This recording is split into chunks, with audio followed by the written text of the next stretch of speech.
À la première visite, on a su qu'on devait tout faire pour pouvoir l'acheter.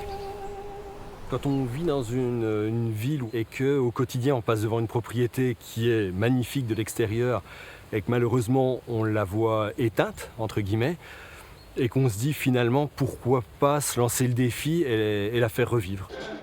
Elle est la belle endormie, le fantasme silencieux de toute une ville, celle que l'on se plaît à espionner à travers les grilles, immobile depuis 60 ans.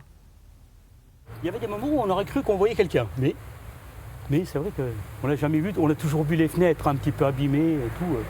C'est vrai que ça fait plaisir de voir qu'en France on sauvegarde des bâtiments comme ça, et ça fait du bien. Au cœur du quartier thermal, la villa du Châtigny s'étire voluptueusement, enfin réveillée par la douce folie d'un couple passionné. Construite en 1881 par un luxovien fortuné, elle devient la propriété d'Anna Gould, richissime héritière des chemins de fer américains. Duchesse de Talleyrand, curiste et mondaine, elle y emménage en 1927. Eau chaude, électricité, ascenseur, la villa est en avance sur son temps. Elle l'est tellement qu'elle en devient même le berceau de l'Europe. Au Quai d'Orsay, après une semaine d'ultime mise au point, M. Robert Schuman a apposé sa signature au bas du plan qui porte son nom. Avant de paraffer les débuts de la communauté européenne à Paris, Robert Schuman les négocie à Luxeuil. Au prétexte d'honorer des festivités autour de Saint-Colomban, il convie des diplomates de toute l'Europe, du Vatican, des États-Unis au Châtigny, devenu hôtel de luxe. Le secret de Luxeuil, c'est en 1950. 50. C'est au juillet 1950.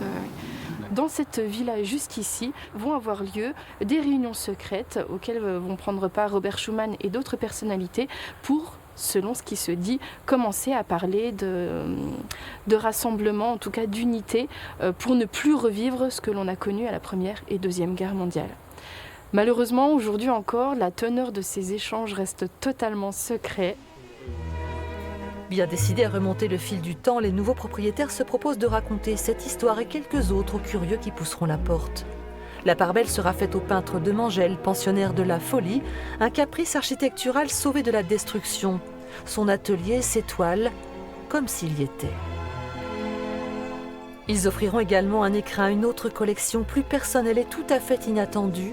100 ans de flacons de Guerlain, plus de 300 signés Baccarat ou Lalique. C'est un peu une histoire de famille, c'est-à-dire que mes grands-parents, arrière-grands-parents, parents portaient du Guerlain. Et j'ai retrouvé quelques beaux flacons chez mes arrière-grands-parents. Et la collection a commencé comme ça avec 2, 3, 4. Et c'est aussi une occasion pour moi de voir la collection dans son ensemble, car les achats se sont faits au fur et à mesure des années. Et ils sont entreposés et je n'ai jamais vu ma collection en un bloc.